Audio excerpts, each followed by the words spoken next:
할렐루야. 사랑하는 성도 여러분, 우리가 다니엘 기도회로 21일 동안 같이 함께 만나 뵙지 못하다가 다시 만나 뵙게 되어서 기쁘게 생각합니다.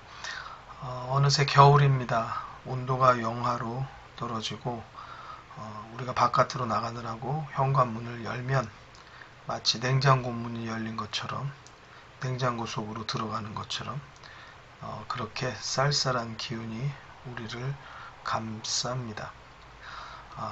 온 땅을 이렇게 차갑게 얼릴 수 있는 분 누가 있겠습니까?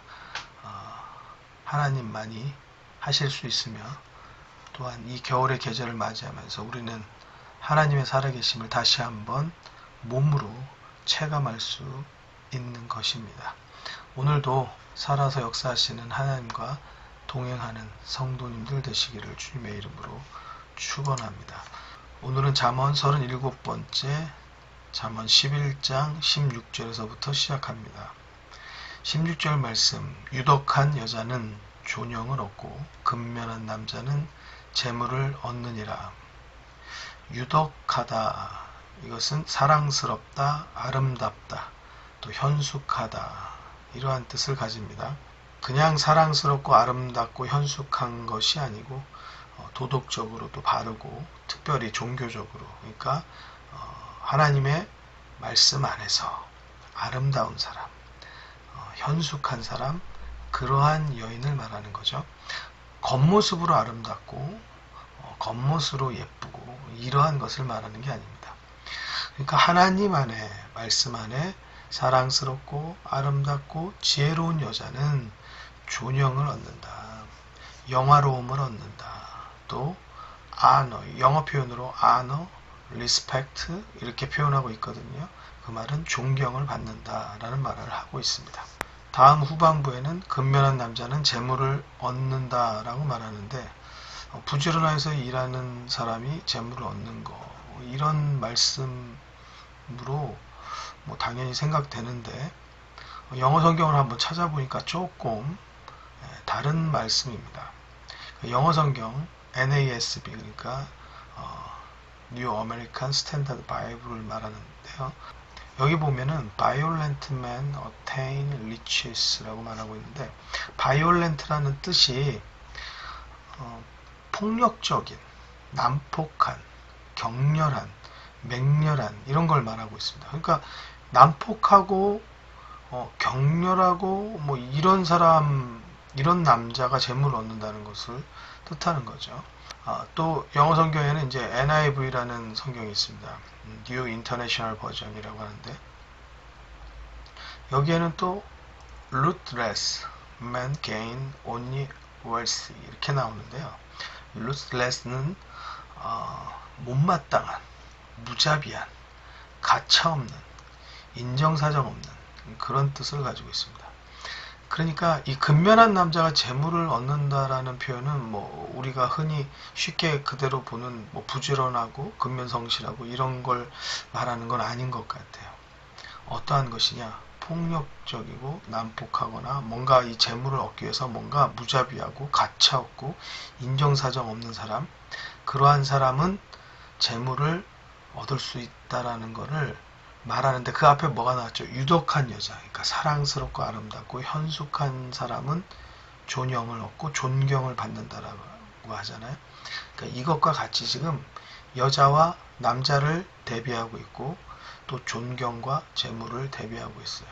존경을 얻는 것이냐, 재물을 얻는 것이냐, 사랑스러운 성품을 가진 것이냐, 난폭하고 무자비하고 인정사정 없는 성품을 가졌느냐, 이것을 대비시켜 준다는 얘기죠.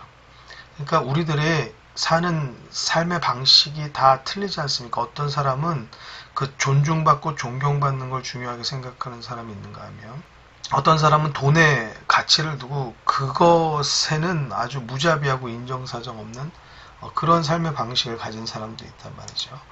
그러니까 우리가 어떠한 삶의 방식을 가질 것이냐, 정말 하나님 안의 말씀 안에 존중을 받고 존경받는 그런 아름다운, 현숙한, 지혜로운 사람의 길을 갈 것이냐, 아니면 우리들이 어쨌든 돈을 얻기 위해서는 뭐 무자비하고 가차없고 인정사정 없는 길을 가는 사람인가. 그 두 갈래의 삶의 모습을 보여주고 있는 것 같습니다. 한번 우리가 그 설문조사를 보면은 A냐 B냐, 그래서 이렇게 선택을 해가면서 이렇게 찾아가면서 결국 나의 모습을 발견하는 그러한 이렇게 퀴즈 같은 형태의 설문이 있잖아요. 마치 그것을 하나씩 하나씩 우리를 점검하게 해주는 그러한 질문 같습니다. 여러분 한번 생각해 보세요. 여러분들은 말씀 안에 하나님 안에 가치를 그걸 중요하게 생각하고 사는지, 우리들은 돈의 기준을 두고 거기에 가치를 두고 사는지, 한번 여러분들의 모습을 말씀의 거울 앞에 비춰보시기 바랍니다. 17절 말씀, 인자한 자는 자기의 영혼을 이롭게 하고 잔인한 자는 자기의 몸을 해롭게 하느니라. 영혼을 이롭게 한다고 그랬어요. 어떤 사람이냐? 마음이 어진 사람, 그러니까 인자한 자라는 뜻을 보면 자애로운 사람. 이 자애는 아랫사람에게 베푸는 사랑, 인정, 이런 게 많은 사람을 말하는 거예요. 그러니까 인자한 자가 자기의 영혼을 이롭게 한다. 이 말은 마음이 어질고 아랫사람에게 베푸는 사랑이 깊은 사람, 그런 사람은 다른 사람뿐만 아니라 자기의 영혼을 이롭게 한다는 거예요. 다른 사람에게 인자한 것 같지만 결국 이 사람들은 자기의 영혼이 이로움을 얻고 있다는 거예요. 자기의 영혼이 이루어지는 삶을 살고 있다는 거예요. 근데 잔인한 자는 자기의 몸을 해롭게 한다는 거예요. 그러니까 이거는 영혼까지 갈 것도 없어요. 네. 영혼이 이로움을 얻는 사람이면 당연히 그 삶의 몸도, 육신도 건강한 삶을 사는 것이 맞을 것이에요. 잔인한 자는 자기의 몸을 해롭게 한다고 후반절에 말씀하거든요. 그러니까 영혼까지 갈 것도 없는 거예요. 그냥 몸 자체, 이 보이는 것 자체에도 벌써 해로움을 당하고 어려움을 당할 수밖에 없는 거예요. 자, 사랑하는 성도 여러분, 어진 마음을 가지시기 바랍니다. 또 아랫사람에게, 동등한 것도 아니에요. 나보다 더 못한 사람에게 베푸는 사랑이나 또 인정이 많고 깊은 사람이 되길 바랍니다. 그러면 보이지 않는 우리의 영혼이 부하게 되고 이롭게 되고 평안하게 되고 은혜의 삶을 사는 것을 믿습니다. 17절의 말씀도 대조적으로 대비하면서 우리에게 질문을 던지고 있는 것이죠. 너는 인자한 사람이냐? 너는 잔인한 사람이냐? 또 거기에 대한 결과도 이야기하고 있는 거죠. 너가 인자한 사람이면 너의 영혼은 이로움을 얻고 사는 삶을 살고 있는 것이고, 너가 잔인한 편의 길을 가고 있는 사람이면 너의 몸마저도 해롭게 되는 삶을 살고 있다는 것이에요. 우리들 가운데 싸나운 사람 있잖아요. 잔인해요.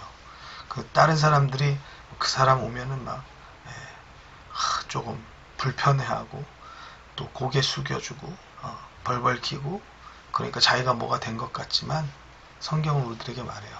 그러한 자는 자기의 몸이 해로움을 받게 된다는 겁니다. 이 두 갈래의 길, 우리가 가야 할 길을 여러분들 다시 잘 결단하시기 바랍니다. 18절의 말씀, 악인의 삭은 허무하되 의를 뿌린 자의 상은 확실하니라. 삭이라는 말은 결과인 거잖아요. 의를 뿌린 자의 상도 마찬가지 결과잖아요. 어떠한 과정을 이룬 결과, 또 열매, 또 일의 끝. 그게 뭐냐? 의를 뿌린 자의 일의 끝은 상이 준비되어져 있다 말하는 거예요.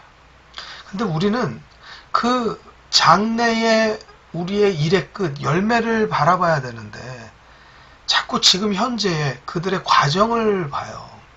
그러니까 악인이 지금 거짓된 일들을 이루면서 뭔가 좋은 것을 얻고 있는 것 같으니까 그 과정을 보고 우리는 부러워할 때가 많은 거예요. 근데 거기 따라가면 돼요, 안 돼요? 그들의 결과는, 그들의 열매는, 그들의 일의 끝은 결국 허무예요. 허무가 뭐야? 아무것도 없어요. 상도 없어요. 그런데 의를 뿌린 자의 상은 확실하다라고 말하고 있습니다. 사랑하는 성도 여러분, 어느 길을 가시는 분이십니까? 19절입니다. 의를 굳게 지키는 자는 생명에 이르고 악을 따르는 자는 사망에 이르느니라. 이 영어 성경을 보니까 여기 steadfast라는 표현이 나와요. steadfast. 그러니까 이 말은 뭐냐? 태도나 또 목표가 변함이 없는 사람을 말하고 있어요. 변함이 없는 태도를 가진 사람. 그러니까 여기 우리 성경 읽은 거에 의를 굳게 지킨 자. 그러니까 굳게 지킨다는 거는 변함이 없는 거. 그것을 영어 성경으로 말하면 좀 쉽게 이해할 수 있는 거죠. In righteousness. 그러니까 정의 안에, 정직 안에, 공정 안에, 어떠한 의로움 안에, 그 안에 있는 사람, 그 사람은 생명에 이른다 말하고 있어요. 그러나 악을 따르는 자는 사망에 이르게 된다라고 말합니다. 당연히 의를 따라야죠. 생명에 이르니까요. 이 구절을 통해서 우리가 볼 때 당연히 의를 따라야죠. 생명에 이른다고 말하고 있잖아요. 당연히 뭐 악을 따르는 것을 좋게 여길 사람이 누가 있겠습니까? 이건 사망의 길인데요. 여러분 의를 따르시기 바랍니다. 근데 중요한 건 성경의 의, righteousness, 이 의는 무엇일까요? 이 righteousness라는 뜻이 가지고 있는 고결한 행위, 의로운 행위는 무엇일까요? 하나님의 말씀, 그 안에 있는 행함, 그 안에 있는 순종, 하나님께서 이끄시는 대로 가는 것, 하나님의 법이 의인 거죠. 하나님의 말씀하시는 것을 순종하고 따르는 것이 의입니다. 사랑하는 성도 여러분, 그 하나님의 말씀을 변함없이 지켜가려고 하면 말씀을 잘 아는 것이 순서이겠죠. 그래서 하나님의 말씀을 날마다 우리 마음에 새기고 깨닫고 또 그 뜻을 따라 살기를 노력하는 것, 결단하는 것, 이것이 어느 것보다 소중하고 중요한 일이 되는 것입니다. 20절의 말씀 같이 보겠습니다. 마음이 패려한 자는 여호와의 미움을 받아도 행위가 온전한 자는 그의 기뻐하심을 받느니라. 패려하다, 도리에 어그러지고 사납다는 표현입니다. 그러니까 마음이 도리에 벌써 어그러지고 사나운 마음을 가진 사람, 그 사람은 여호와의 미움을 받는다는 거예요. 그때 보세요. 여기에 뭐라고 그러냐면 행동이 패려한 자가 아니에요. 마음이 패려한 자예요. 그 마음을 누가 알아요? 마음은 몰라요. 사람의 마음은 우리가 알 수가 없어요. 웃고 있어도 그 사람 속에 뭐가 들었는지 우리는 모르는 거예요. 자, 그런데 하나님이 아신다는 거예요. 마음이 패려한 자는 여호와의 미움을 받는다는 말은 하나님은 그 마음을 아신다는 겁니다. 행위가 온전한 자는 그의 기뻐하심을 받느니라. 마음이 온전한 자는 행위도 온전하게 되어져 있죠. 그러나 마음이 패려한 자는 행위도 온전치 못할 수가 많죠. 우리의 몸이 만약에 컵이라고 표현한다고 하면 컵 안에 물은 보이지 않는 마음이라고도 표현할 수 있을 것 같아요. 그런데 만약에 물이 넘쳐서 컵 바깥으로 나온다고 하면 이것은 행위라고 말할 수 있을 것 같아요. 무슨 말이냐? 우리 마음에 있는 것이 행함으로 나오는 거예요. 우리의 행위를 보면 그 마음을 알 수 있는 거예요. 여러분, 우리들의 입술도 마찬가지예요. 우리의 입 바깥으로 나오는 것, 그것이 그 마음 속에 들어있는 거예요. 불평하죠? 불만하죠? 원망하죠? 지금 잠깐 어떻게 실수로 나오는 것보다 그 마음 깊은 곳에 차 올라와 있는 거예요. 컵 아구까지 가득 차 있는 거예요. 그것이 바깥으로 나오는 겁니다. 그것이 바깥으로 나오기까지 얼마나 그 속에서 역사하는 것들이 많았겠어요. 불평, 원망, 이것들은요, 다 냄새나는 것들입니다. 여러분, 예수 믿는 사람은 향기를 가져야지 냄새를 가진 사람이 아니에요. 여러분들 말에서부터 행위에까지 향기 나기를 주의 이름으로 축원합니다. 21절입니다. 악인은 피차 손을 잡을지라도 벌을 면치 못할 것이나 의인의 자손은 구원을 얻으리라. 악인과 의인을 대비해 주고 있습니다. 심판과 구원을 또 대비해 주고 있고요. 악인은 피차 손 잡을지라도 누구하고 연합하든지 누구하고 손을 잡든지 어떠한 자하고 결탁하든지 간에 결국은 똑같다는 거예요. 벌로 간다는 거예요. 심판으로 간다는 거예요. 그러나 의인은 그 자손까지도 구원을 얻는다라고 말씀하고 있습니다. 사랑하는 성도 여러분, 악인의 길과 의인의 길 어느 길을 선택하여서 가야 될까요? 이거 뭐 당연한 이야기죠. 물어볼 필요가 없는 거죠. 그런데도 불구하고 우리는 악한 길을 갈 때가 많다는 게 문제인 거죠. 여러분, 악인에겐 심판이 있고 의인에겐 구원이 있다고 하는데 어떤 길 가야 되겠습니까? 당연하죠. 심판의 길이 아니라 구원의 길 가야죠.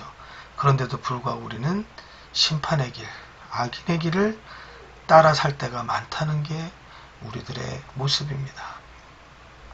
꼭 후회할 일을 하고 후회하는 사람이 있어요. 꼭 후회할 말을 하고 후회하는 사람이 있어요. 한 번, 두 번이라고 하면 실수일 수도 있을 텐데 10번, 20번이면 그것은 습관이고 그것은 그 사람의 모습 그 자체가 돼버리는 거예요.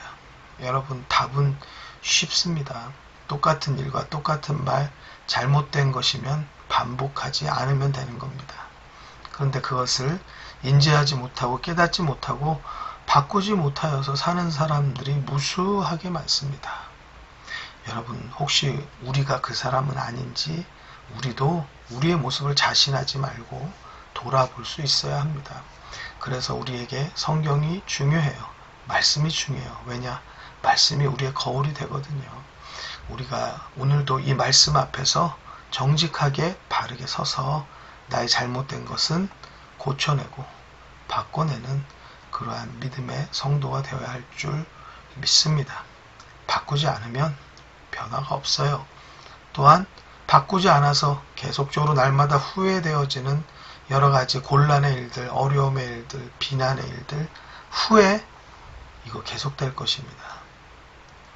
이제 우리들의 잘못된 것은 바꾸어서 옳은 길, 하나님의 말씀 안에서 말과 행위가 온전한 길을 살아가야 하겠습니다. 악인의 길 가면 안 되죠. 의인의 길을 따라서 사는 믿음의 성도 되시기를 주님의 이름으로 축원합니다. 이 시간에 한번 같이 우리 말씀을 기억하여서 기도하십시다. 무엇보다도 오늘 이 시간에는 나의 모습을 우리가 좀 정직하게 바라보고 기도하는 시간이 되어야 좋을 것 같습니다. 우리는 우리 자신도 잘 속이거든요. 그것은 우리에게 전혀 이로운 일이 안 됩니다. 우리가 정직하게 하나님 앞에 우리의 모습을 내려놓고 회개하고 기도하는 시간이 되시기를 바랍니다. 함께 기도하시겠습니다.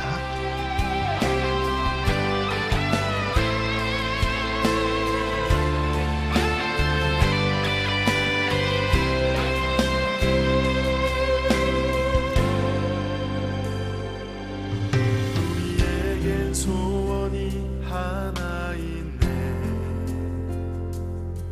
주님 다시 오실 그날까지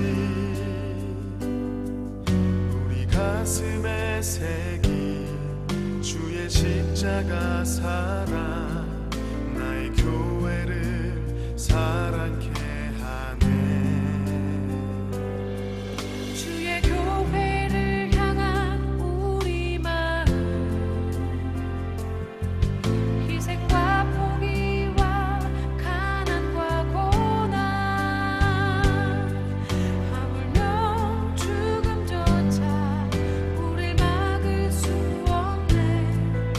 우리 교회는 이 땅의 희망.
다시